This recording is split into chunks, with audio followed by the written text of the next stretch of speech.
এই পৃথিবীর বুকে সবচেয়ে বড় নিকৃষ্ট স্বৈরা শাসকের নাম কি? কে বলতে পারবেন? জোরে বলেন, কে? ফেরাউন। সবাই তো জানেন, জানেন তো? ফেরাউনের নাম শুনছেন কিনা? কিরকম স্বৈরা শাসক ছিল বেশ রকম সবাই জানি না? তার কিয়ামত পর্যন্ত এরকম স্বৈরা শাসকও আসবে না। এরকম জালেম ছিল ফেরাউন, নিকৃষ্ট জালেম। এই কারণে আল্লাহ দুনিয়ার মানুষকে শিক্ষা গ্রহণ করার জন্য এখনো মিশরে কায়রোতে জাদুঘরের ভিতরে রাখা হয়েছে, শুধুমাত্র দুনিয়ার মানুষকে শিক্ষা নেওয়ার জন্য। ঠিক কিনা? দুনিয়ার মানুষ শিক্ষা গ্রহণ করার জন্য মিশরে কায়রোতে ফেরাউনকে রাখা হয়েছে।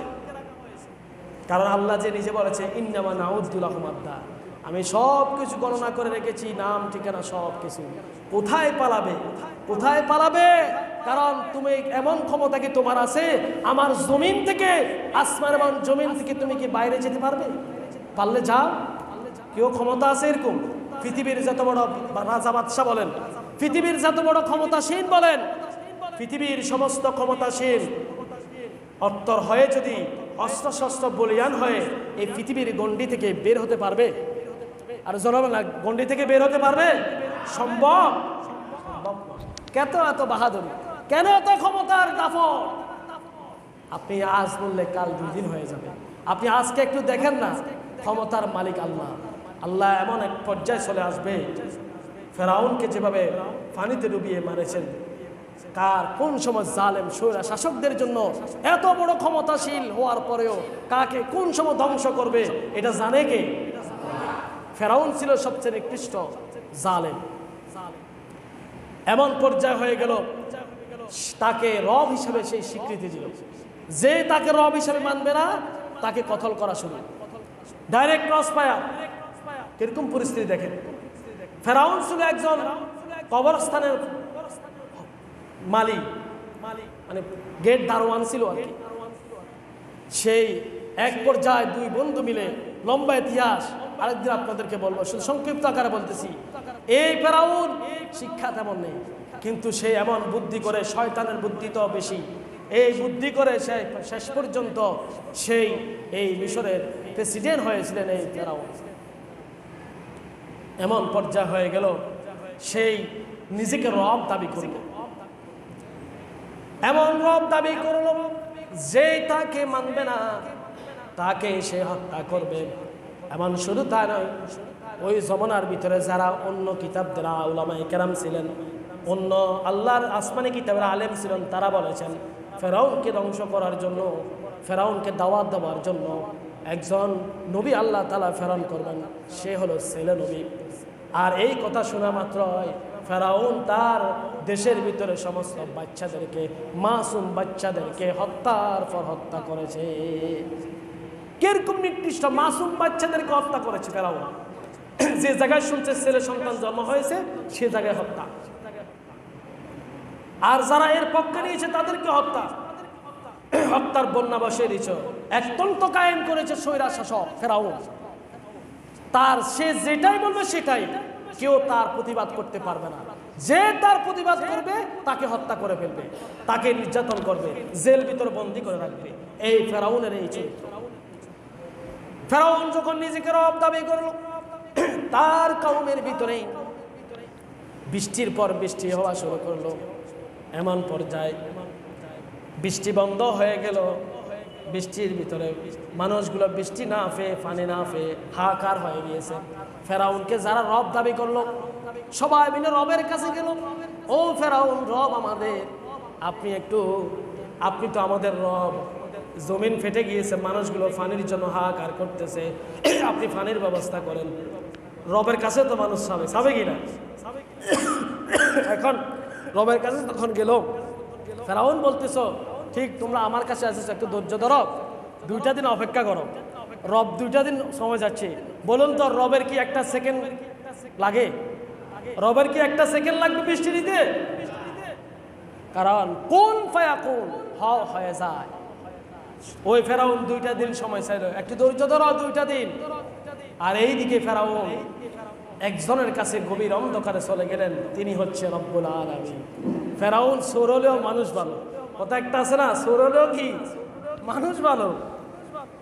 সে জানে আমি তো বাহাদুরি করতেছি, রব দাবি করতেছি, আমি রব দাবি করতেছি, আসলে তো আমি রব নয়। আমি ক্ষমতার দাফন দেখেছি, আসলে তো আমি ক্ষমতার মালিক নয়। ক্ষমতার মালিক হচ্ছে কি? রবকে, আল্লাহ। তো সেই তো নিজেই জানে। দুনিয়ার মানুষের কাছে বাহবা পাওয়ার জন্য দেখবেন বর্তমান যুগের যারা স্বৈরা শাসক জালেম, তারাও নিজেকে ক্ষমতা দাবি করে, কিন্তু এক সময় না এক সময় রবের দরবারে কাবা ঘরের নিকটেও তারা যায় কি না? তারা কিন্তু জানে আসল রবকে, আসল ক্ষমতার মালিককে। কিন্তু দুনিয়ার মানুষের ক্ষমতা দেখানোর জন্য তারা দুনিয়ার এই পরিস্থিতি, ফিতনা ফাসাদ তারা সৃষ্টি করে।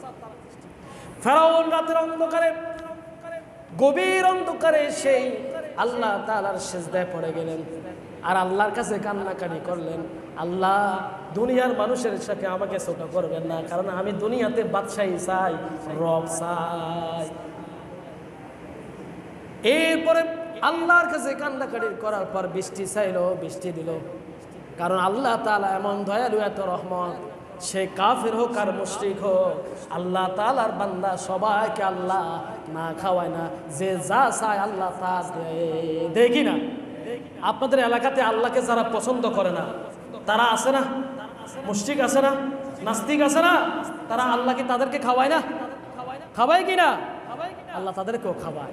কারণ বান্দা তো আল্লাহ, গোলাম তো আল্লাহর। দুনিয়াতে পাঠিয়ে আগে তো তারাও ছিল মুসলিম, তারাও তো রব হিসাবে স্বীকৃতি দিয়েছিল কিনা? যখন বৃষ্টি হয়ে গেল, চারিদিক দিয়ে বন্যার বন্যা কলবলিত হয়ে গেল, বন্যার বন্যা, চারিদিকে বন্যা। এরপর আবার মানুষেরা গেল রবের কাছে, ও ফেরাউন, তুমি তো রব, বৃষ্টি চাইলাম, উপকারী বৃষ্টি, তুমি এমন বৃষ্টি দিলে মানুষগুলো ঢল আর ঢল, আর এখন আর তুমি কিসের রব হইলা? মানুষের ক্ষতি, উপকার থেকে ক্ষতি করে দিলা, ক্ষতি হয়ে গেল। এবার আবার বলে আবার 2টা দিন, আর 2টা দিন কেমনে? তুমি কিসের রব? 2টা দিন তো মানুষের অবস্থা খারাপ হয়ে যাবে, বলে একটু ধৈর্য ধরো। এরপর আবার সেই আল্লাহর কাছে প্রার্থনা শুরু করলেন বৃষ্টি বন্ধের জন্য, প্লাবন হয়ে বন্ধ করার জন্য।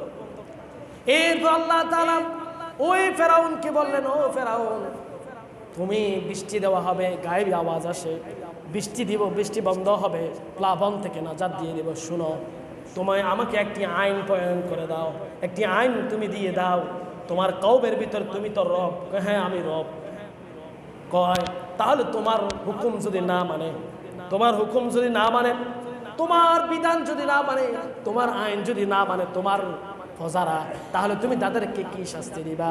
ফেরাউন চিন্তা করলো, এই আইনটা যদি আমি না বলি তাহলে তো আল্লাহ বন্ধ করবে না, তো মানুষের আরো রব মানিও মানবে না।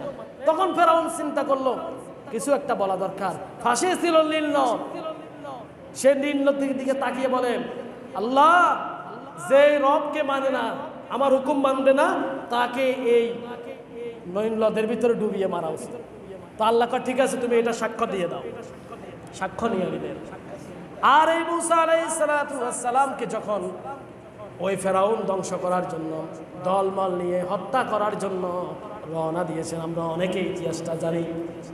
ওই ফেরাউনকে যখন, ফেরাউন মূসাকে যখন মারার জন্য ধাওয়া করলেন, আল্লাহর নবী মূসার লাঠির আঘাতে নীল নদ 2 ভাগ হয়ে গিয়েছিল। আর মূসা এবং তার কওমেরা নীল নদ পাড়ি দিয়ে ওপারে চলে গেলেন। আর এইদিকে ফেরাউন নদের মাঝখান বরাবর তার প্রজাদেরকে নিয়ে আল্লাহ তাআলার হুকুমে ওই ফানের ভিতরে ডুবে মরেছিলেন। ঠিক কিনা? আল্লাহ তাআলা ফেরাউনকে, তার সহকর্মীদেরকে ওই নীল নদের ভিতরে ডুবিয়ে মেরেছেন।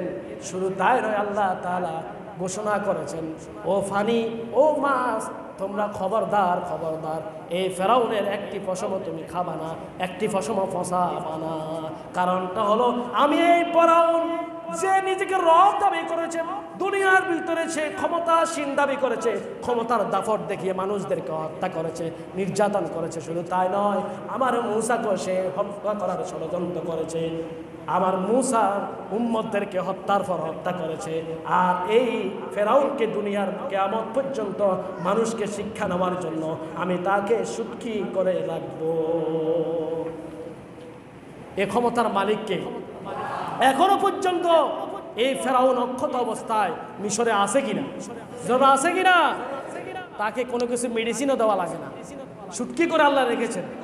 আল্লাহ তাআলা এই কারণে বলেছে ইন্নামা নাউদ্দু লাহুম আদ্দা, এমন ধরা আসবে আমি তো ভুলে যাই নাই। কেউ যদিও না দেখে, দেখে কে? সব কিছু বন্ধ করে রাতের অন্ধকারে যা কিছু করো না কেন, হত্যার পর হত্যা করো না কেন, কেউ না দেখলেও দেখে কে? দেশের মানুষ না দেখলেও দেখে কে? আল্লাহ। আল্লাহর ধরা সব বড় ধরা। ইন্নামা নাউদ্দু লাহুম আদ্দা, আল্লাহ নিজে বলেছেন আমি এমন ধরা দিব একটাও দৌড়ে পালাতে পারবে না।